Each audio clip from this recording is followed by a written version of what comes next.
네, 안녕하세요. 매일 아침 빠르게 만나는 미국 주식과 테슬라 소식 트라운티비입니다.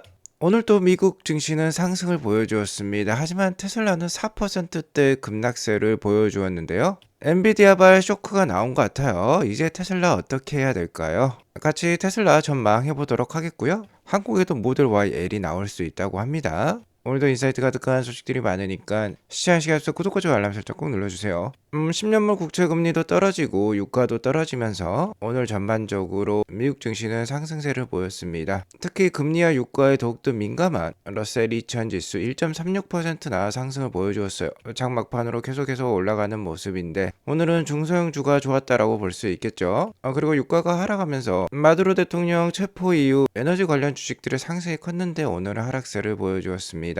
자, 일단 다우존스 지수가 다시 한번 신고가를 경신을 했어요. 이제 거의 5만 선에 다가서는 모습입니다. 다우 지수가 이렇게 강한 걸 보니까 나스닥 지수도 추가적으로 상승할 수 있다라고 좀 느낌이 오고 있어요. 나스닥은 이렇게 세기형 패턴으로 힘을 모으고 있다라고 볼 수 있겠는데 어쨌든 다우라는 형님이 상승을 하고 있기 때문에 따라갈 가능성도 충분히 있다라고 볼 수 있겠습니다. 다우지수에 비해서 나스닥이 힘을 못 쓰고 있는 것은 연초 애플이라든지 구글이라든지 테슬라가 힘을 못 내고 있기 때문이에요.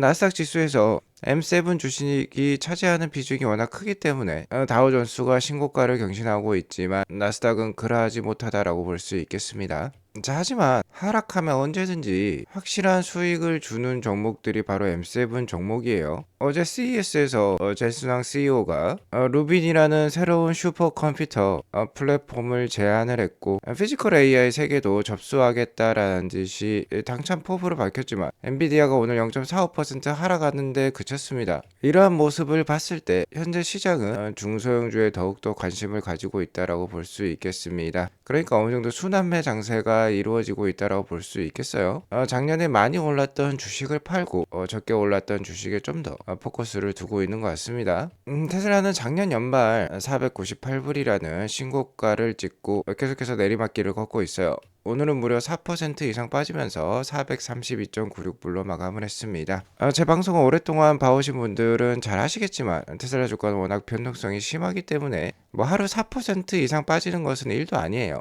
자, 하지만 테슬라가 1, 2% 빠진 게 아니라 4% 이상 빠졌다라고 하면은 어느덧 외부적 요인이 있을 수 있습니다. 그 외부적 요인 한번 살펴볼 필요가 있겠죠. 테슬라 자율주행에 있어서 가장 큰 대항마로 꼽히는 게 웨이모와 엔비디아를 들 수 있겠습니다. 엔비디아 역시 아직까지는 AI 데이터 센터 매출이 거의 80에서 90%를 차지하고 있지만 약 5% 이내의 비중을 차지하고 있는 게 자동차 쪽 AI 반도체가 되겠어요. 어쨌든 젠슨왕 CEO가 AI의 끝판왕은 피지컬 AI이고 엔비디아 역시 이쪽 길로 나아가고 있다라고 전에도 얘기를 했었습니다. 어제 이것과 관련된 더욱더 구체적인 것을 발표했다라고 볼 수 있겠는데 여기 뭐 재밌는 밈이 있어서 실제 사진은 아닙니다. 합성 사진이라고 볼 수 있겠는데 젠슨왕 CEO가 알파마요를 들고 있죠. 뭔가 이름이 짜집기가 된 것 같아요. 알파는 알파고에서 갖고 온 것 같습니다. 세계 최초로 세계를 놀라게 했던 구글의 딥마인드 AI였죠. 거기에서 알파랑 그리고 무엇이든 섞으면 맛있는 소스죠 마요네즈를 합친 것 같아요. 그래서 알파 마요로 이름을 지은 것 같습니다. 그러니까 누구와도 결합할 수 있는 그러한 AI라고 볼 수 있겠어요. 어떠한 카메이커와도 결합이 되어서 맛있는 성능을 낼 수 있다. 그러한 피지컬 AI다 라는 것을 천명하고 있는 것 같습니다. 테슬라에게 있어서는 FSD가 있죠. 이제 엔비디아에게 있어서는 알파 마요가 있다라고 볼 수 있겠는데 이 알파 마요가 탑재된 메르세데스 벤츠 세단을 올해 1분기에 미국 시장에 출시할 것으로 예고하고 있습니다. 자, 어느 정도 성능을 보여줄지 참 기대가 돼요. 그리고 연내 2분기에는 유럽, 3, 4분기에는 아시아에까지 이 알파마요 시스템을 확대 적용할 계획이라고 합니다. 최근에 우리나라에도 왔었죠. 정의성 이재용 회장과 치맥 회동을 하기도 했었는데 아무래도 여기에 아시아라고 적혀 있는데 현대차에도 탑재가 될 수 있지 않을까 조심스럽게 예상을 해볼 수 있을 것 같아요. 자, 그리고 당찬 포부를 또 밝히고 있습니다. 내년 2027년까지 익명의 파트너와 함께 이 알파마요가 탑재된 로보택시 서비스를 시험 운영할 계획이라고 발표하고 있어요. 어쨌든 테슬라에게 있어서 강력한 경쟁자가 등장했다라는 점에서 이를 우려한 투자자들이 오늘 테슬라 주식을 좀 판 것 같습니다. 그도 그럴 것이 이번 엔비디아가 발표한 알파마요는요, 테슬라 FSD와 똑같은 엔드투엔드 방식 자율주행을 채택을 했어요. 테슬라의 FSD가 인지하고 사고하고 판단한다라고 하면 엔비디아는 알파마요가 테슬라와 같은 추론 기능을 가지고 있다라고 볼 수 있겠습니다. 하지만 다른 점이 굉장히 많아요.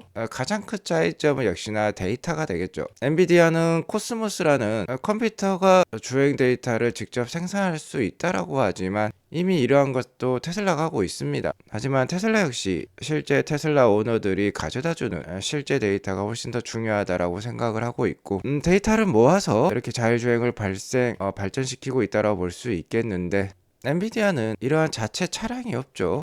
그러니까 디바이스 자체를 벤츠라든지 도요타와 같은 회사에 의존할 수밖에 없습니다. 자, 그러니까 수직 통합이 안 되었다라고 볼 수 있겠죠.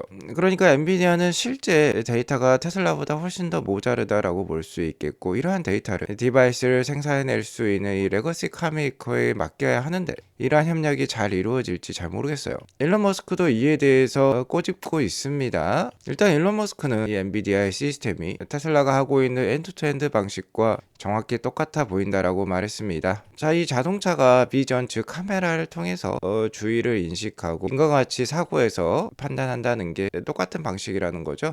자, 하지만 테슬라는 이를 벌써 5년, 6년 전부터 해왔어요. 테슬라가 이미 겪은 문제점이 99%까지는 쉽게 달성할 수 있습니다. 자, 하지만 만에 하나 이 컴퓨터가 잘못 결정을 해서 사람이 다친다거나 죽는다라고 하면 매우 큰 문제가 될 수 있겠는데요. 역시나 99.99999%, 즉 뒷부분의 이 긴 꼬리 부분을 해결하는 것은 매우 어렵다라고 일론 머스크가 얘기를 하고 있어요. 이미 테슬라와 일론 머스크는 가봤던 길이기 때문에 이러한 얘기를 해줄 수가 있겠죠. 자, 그리고 머스크는 알파마요 출시에 대한 답변으로 이 일 때문에 잠 못 이루는 밤은 없을 것입니다. 진심으로 그들이 성공하길 바랍니다. 라고 얘기를 하고 있어요. 자, 그리고 일론 머스크는 좀 더 답변을 더하고 있는데요. 어쨌든 알파마요가 테슬라의 FSD 수준까지 도달하기까지는 몇 년이 더 걸릴 거고, 레거시는 더욱더 느릴 수 있다고 합니다.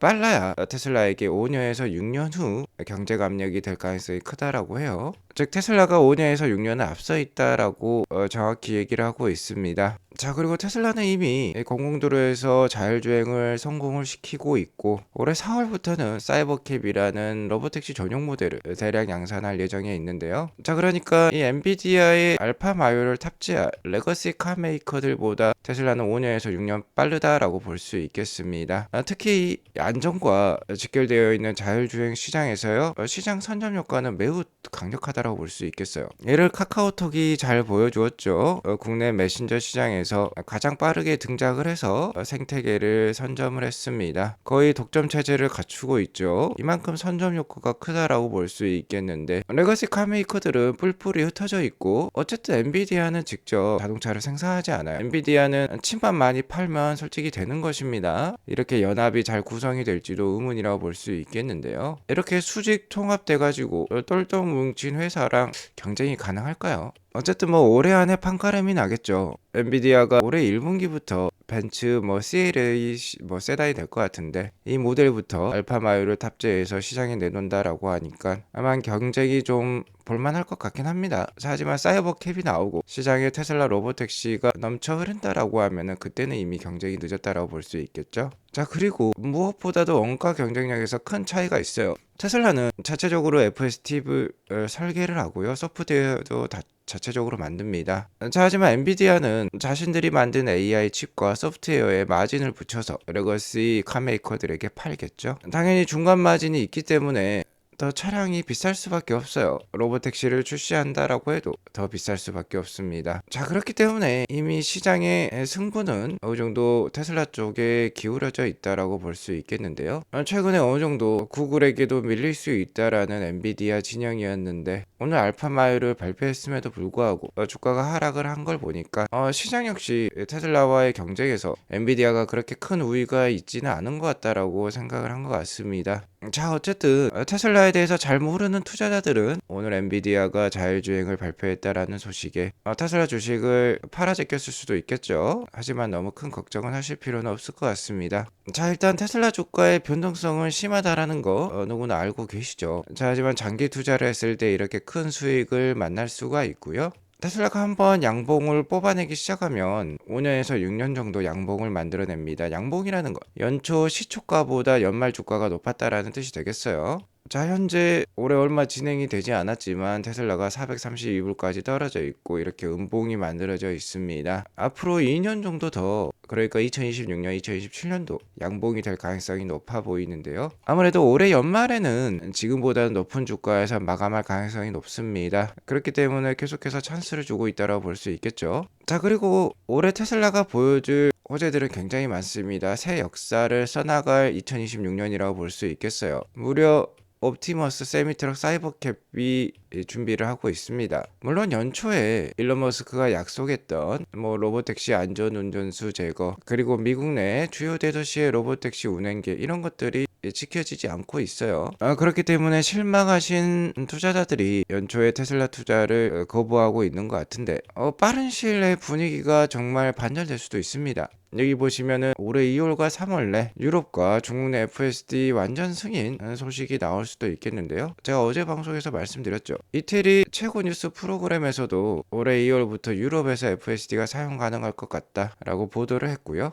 사이버캡도 속속 등장을 하고 있죠. 현재 미국 내 로보택시는 텍사스 오스틴 지역과 샌프란시스코 베이 에리아에 174대 정도 운행을 하고 있는데요. 자, 일단 이 동일 지역에서 계속해서 사이버캡이 목격이 되고 있습니다. 공공도로에서 테스트가 되고 있어요. 자, 이에 따라서 4월 출시 굉장히 확률이 높아 보인다라고 볼 수 있겠고, 3월 달에 세미트럭 양산도 시작이 됩니다. 네바다 세미트럭 전역 공장에서 이제 대량 양산이 시작이 되는 거예요. 자, 이와 관련해서 SF플러스 자산 운영사죠. ETF를 운영을 하고 있는 SF플러스의 강방천 회장님이 테슬라에 대한 좋은 분석을 해주시고 계시는데요. 하나하나 주옥 같은 말이라서 제가 알려드리도록 하겠습니다. 일단 저도 공감하는 부분인데요. 테슬라처럼 욕을 많이 먹는 회사가 없죠. 옵티머스와 FSD는 미래에 엄청난 가치가 있다라는 거 누구나 잘 알고 있습니다. 하지만 현재는 보이지 않기 때문에, 즉 이익이 발생하고 있지 않기 때문에 욕을 많이 먹고 있는 거예요. 자, 실제로 그렇습니다. 테슬라의 연간 EPS는 어느덧 1.7불에서 2불대까지 내려와 있어요. 자, 한때 4불대까지 올라갔는데 거의 반토막이 났다라고 볼 수 있겠죠. 자, 하지만 주가는 어떻습니까? EPS가 이렇게 떨어질 때 계속해서 상승을 보여주었어요. 이러면서 TTN 기준 PER이 무려 290배 수준까지 이르렀습니다. 주가와 EPS 간 괴리가 이렇게 많이 벌어졌다라고 볼 수 있겠는데요. EPS가 이렇게 하락을 했음에도 불구하고 주가가 상승한 이유는 이 로보택시와, 즉 FSD 기술과 이 옵티머스에 대한 기대 때문이라고 볼 수 있겠죠. 자, 그러니까 많은 사람들이 테슬라는 버블이다 라면서 욕을 하는 거예요. 자, 하지만 강방철 회장님은 테슬라가 이렇게 욕을 얻어먹는 게 좋다라고 합니다. 테슬라가 현재 돈을 이렇게 안 버는 이유는요, 미래의 독점을 위한 투자를 하고 있기 때문이라고 해요.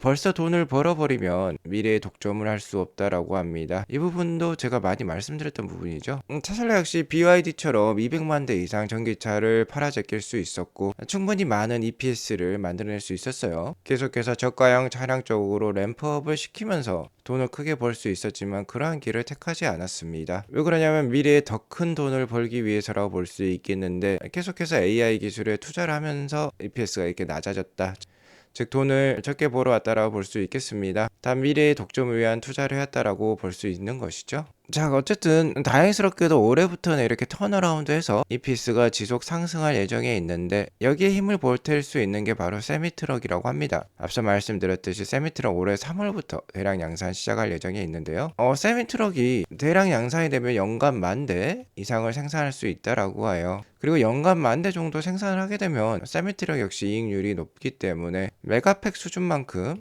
이익이 나올 수 있다라고 합니다. 현재 메가팩 사업이 테슬라 매출의 한 15% 정도를 담당을 하고 있는데요. 테슬라 매출과 이익이 세미트럭을 통해서 15% 정도 더 늘어날 수 있다라는 뜻이 되겠어요.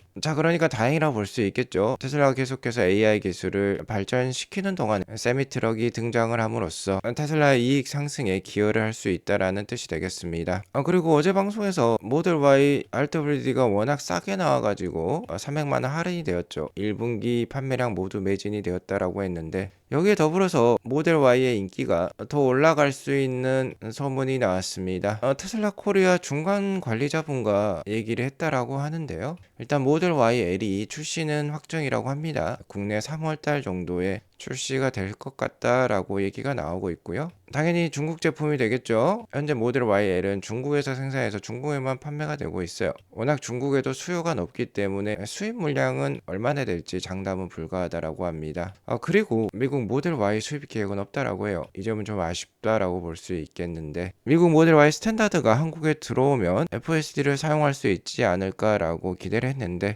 일단은 계획은 없다라고 합니다. 하지만 2년 내에 중국산이든 어쨌든 FSD를 전격적으로 한국에 적용하기 위해서 노력을 하고 있다라고 해요. 자, 아무튼 테슬라 너무 걱정하지 마시고요. 아트라운 TV와 함께 편안한 투자 이어가시기 바라겠습니다. 정 투자가 어려우시면 꼭 한번 멤버십 가입하셔서요, 도움 받아보시기 바라겠어요. 오늘 이것으로 방송을 마치겠고요. 오늘 방송이 도움이 되었으면 구독과 좋아요 알람 설정 꼭 눌러주시기 바라겠습니다. 행복한 하루 보내시기 바라겠습니다. 감사합니다.